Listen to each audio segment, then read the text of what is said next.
My name is Dr. Timothy Quinn. I am a native of Mississippi and now live in Mississippi and practice family medicine. And I have some more good news for the children. I'm not going to be able to make the veggie hot dogs. Yeah! That's right. We're going to have super hot dogs, but they're going to be turkey, which are still healthy, but they're going to be very tasty. There's no diet that's universal to everyone because different people have different lifestyles and whatnot. So I try to stay away from the word diet.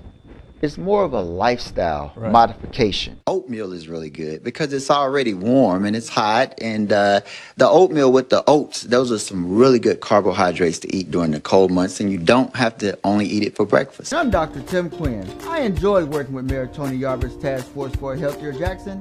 Mayor Yarber and his administration care about the kids of Jackson. The Go Healthy Challenge is a part of the American Heart Association's efforts to get kids healthy. The company will claim that their products are natural, and by doing this, in some cases, they can get around some of the screening guidelines for safety. Now, here's the deal. You can also take what's called prophylactic treatment. Say, for instance, your wife gets the flu, right? And you know, you can't tell her to go stay in another house, you know. But the deal is, your doctor could actually prescribe you the Tamiflu where you take it once a day as opposed to twice a day, and it'll help protect you from getting the flu if you just have to be exposed to someone with the flu. Most chronic medical conditions include diabetes, you know, heart disease, kidney disease. All these things are very negatively impacted by someone being overweight. Sure. And usually if we have an increase in childhood obesity, that leads to adolescent obesity and adult obesity, which sets us up for failure in the future. So let's talk about some of those foods we want to avoid. Well, what the deal is, you got to have a plan. I mean, you don't want to just show up to the party hungry, which most people do. What I advise is go ahead and have something to eat before you go there. Okay. That way when you get there, you won't be tempted to eat the things that you normally would not eat. I've had some patients that have worked out with you. What? They tried to kill them. but you know what? I'm going to tell you the deal, though. I'm going to tell you the deal. Every patient that's ever worked out with you, they always had results. Right. And they come back for more. I sort of joke with this one lady. I said, look, we gotta let these guys go because you don't need blood pressure medicine. Right. You know, I'm taking away from you. I'm gonna put you out of Hey, I got a doctor in school now.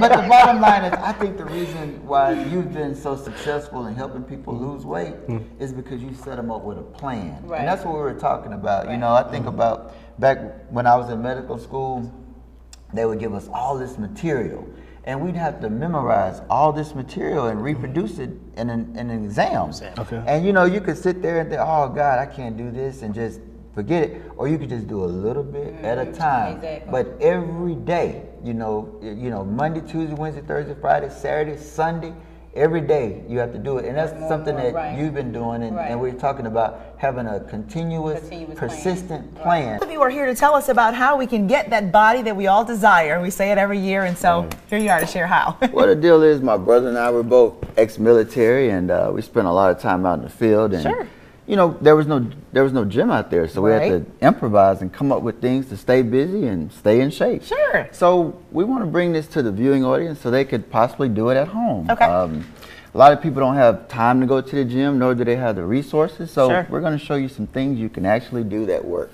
Now, what we're going to do is we're going to start out with some exercises, and we're going to start out with the arms, and my brother is going to demonstrate bicep curls. And this is just, Dr. Quinn, something at the house you may have, water jugs. Does not cost anything. Let's go ahead and do a couple of curls, and you'll notice he's getting the resistance, and you want to fill the jug with enough resistance to do a good 10 sets and get a really good workout. Many of us think that if we skip a meal, it helps us with our weight. And you say that's a bad idea. It works just the opposite. It works just the opposite. Basically what happens is you have like an individual who might eat dinner at 7 p.m., wake up the next morning, go to work, you know, from 7 p.m. to 7 a.m., that's 12 hours. Then they'll eat lunch about maybe 12. We're looking at 17 hours. That's a lot of time to go by. And what happens is the body, the metabolism of that individual automatically just slows down. So that person is less likely to lose weight.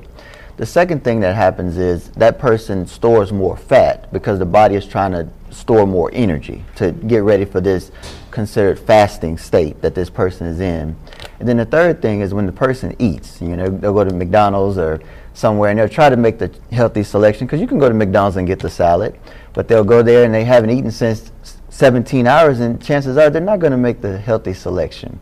So it really works against you. So it's a good idea that when you get up in the morning, you know, just have something light. And like you talked about during the break, you just have some fruit or just something light. Put something on your stomach so your body can go ahead and start burning calories. And when it's time for lunch, you're not so hungry, and there's a less chance that you'll overeat. And what are some red flags men need to be aware of, I guess, symptoms? Well, men can have increased urination, where they urinate more than normally, or even urinary urgency, where they have to urinate but they just can't get it all out. These are some red flags. Men have also reported actual blood in the urine. This is a very serious red flag, but if men have any of these symptoms, it's a good idea to go ahead and let your physician know so they can do the necessary follow-up protocols. I practice medicine here in the state of Mississippi, which is the most overweight state in the entire nation. And I treat many patients throughout the state for many medical chronic conditions, to include diabetes, hypertension, elevated cholesterol. All of these chronic conditions are adversely affected by someone being overweight.